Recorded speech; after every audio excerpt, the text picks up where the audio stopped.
Ayer se estrenó en las salas nacionales el largometraje Miguel San Miguel, que narra los orígenes de la banda de rock nacional Los Prisioneros. Queremos conversar sobre esta película y para eso nos acompaña ni más ni menos que su director, Matías. Matías, gracias por estar con nosotros esta tarde. Hola, Mirna, gracias a ustedes. Matías, quiero que cuentes un poco cómo surge esta película, cómo esta película se enfoca fundamentalmente en la historia de Miguel Tapia, pero Miguel Tapia en relación, por supuesto, a estos dos otros amigos que terminan formando una de las bandas quizás más recordadas, digamos, de los últimos 40 o 30 años en nuestro país. Háblanos un poco de la génesis de esta película. Claro. La más recordada de la historia del rock nacional, probablemente. Claro.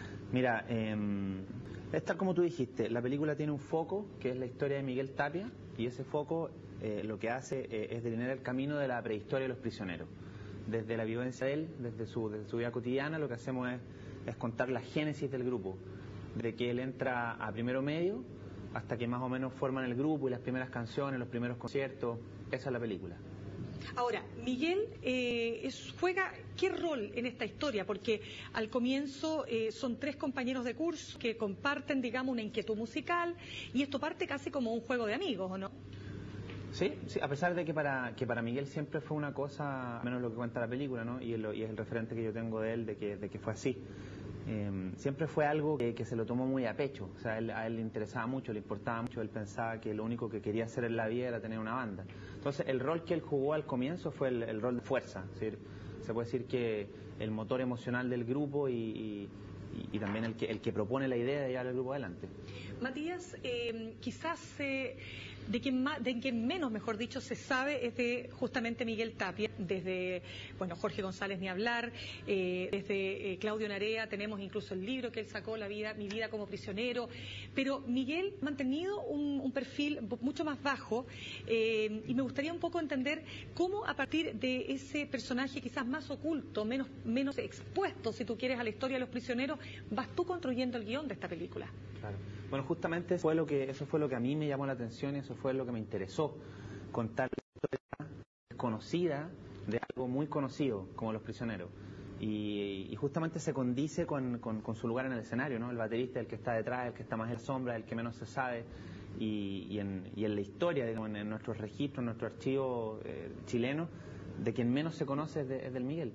Y yo creo que hay una historia bien interesante para contar de Miguel. Es decir, Miguel es el que mejor expresa la marginalidad del grupo.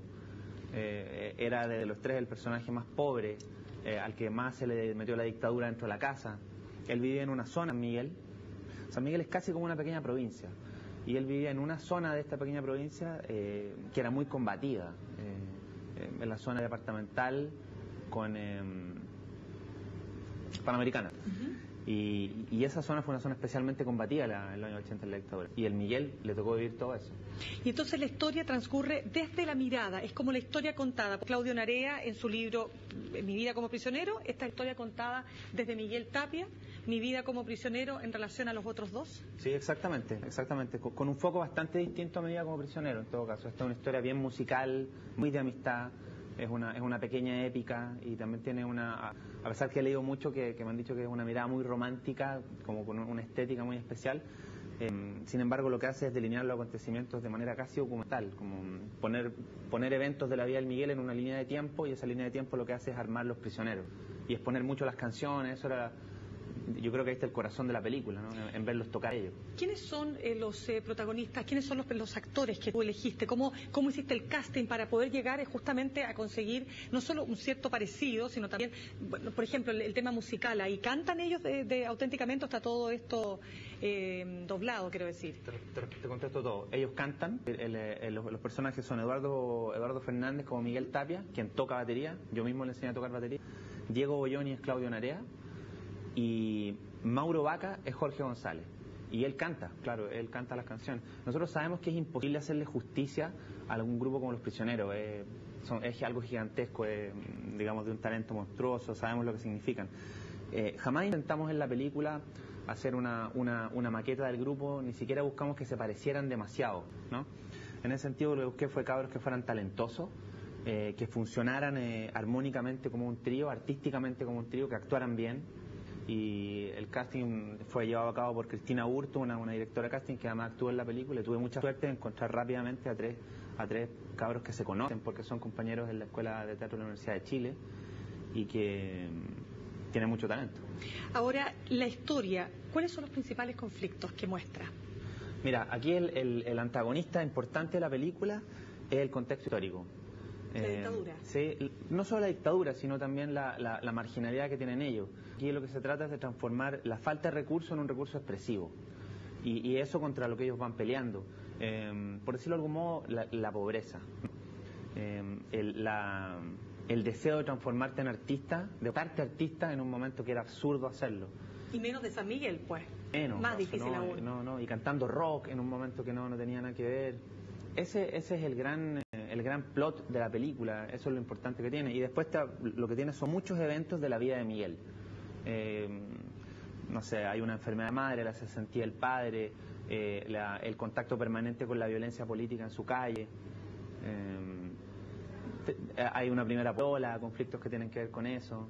¿Cómo está caracterizado Jorge González, que es, claro, el líder indiscutido de la banda? Yo siento que la película dice que él es el líder indiscutido de la banda. ¿No? ¿Queda claro? Sí, yo pienso sí. En el sentido de que yo creo que en ese momento, al menos en la película, esto, a pesar de que es basado en hechos reales, es una ficción. El Miguel tiene la fuerza, como te decía, la fuerza emotiva, pero yo creo que Jorge es el que aporta los contenidos, el que aporta esa rabia, ¿no? que transmiten ellos. Yo creo que Jorge está alineado por ese lado, es un poquito el más irreverente, el más deslenguado. Ya en ese momento, a los 14 años, se empieza a dibujar su carácter. Matías, ¿y se dibuja bien de algún modo el conflicto que comienza a instalarse entre Claudio Narea y Jorge González, o eso no lo tocaste directamente? Toqué conflictos adolescentes que hubo entre los tres en ese momento, que no tienen nada que ver con los conflictos que vinieron después, pero en toda agrupación de personas van a haber conflictos, y cuando ellos tienen 14, 16 años también lo hubo, y hay un par en la película. O sea, ¿esta historia llega hasta qué año específicamente? La documentación, digamos, ¿cómo se dice? El archivo que yo armé está basado en eventos que ocurrieron entre el 79 y el 82. La película no te dice exactamente qué año es ni cuándo termina. Te da datos históricos que te hacen pensar qué años son. Está el asesinato de Rodrigo Anfrun, está el plebiscito del 80, se nombran cosas. Está cerca del final, nombran el asesinato de Tucapel Jiménez. Pero entonces no alcanzas a tocar el momento del éxito total de Los Prisioneros. O sea, tú te quedas mucho antes. Mucho antes. ¿Y por qué esa decisión? Me pareció súper interesante contar la precuela, es decir, el resto es interesante. Si yo pudiera hacer una segunda parte de todas maneras. Si yo tuviese la oportunidad de volver a tomar este contenido y hacer algo, sí lo haría. Aparte de estar muy encariñados, creo que todavía queda película por contar. Eso te iba a preguntar, cuando uno termina de ver la película, uno se queda con ganas de saber más sobre Los Prisioneros. Todo el mundo todo el mundo que ha ido a la sala me dice lo mismo. Oye, quiero media hora más, por lo menos, quedé con gusto a poco. ¿Y se podría hacer una segunda parte? Supongo que sí. ¿De qué depende? El pasar de los días no lo irá diciendo, yo creo. Sí. Estamos muy encima, recién estrenamos estoy como viviendo ese momento, este pequeño éxito de llevarla al cine. Ya veremos cuál es el paso a seguir. Muy bien. Matías, muchas gracias por acompañarnos de tarde. Te felicitamos también y ojalá que te vaya muy bien, porque sabemos que en la medida que a ustedes les vaya bien, tienen posibilidades de poder seguir realizando cine chileno. Así es que con mayor razón, que te vaya muy, muy bien. Muchas gracias, te agradezco por la invitación.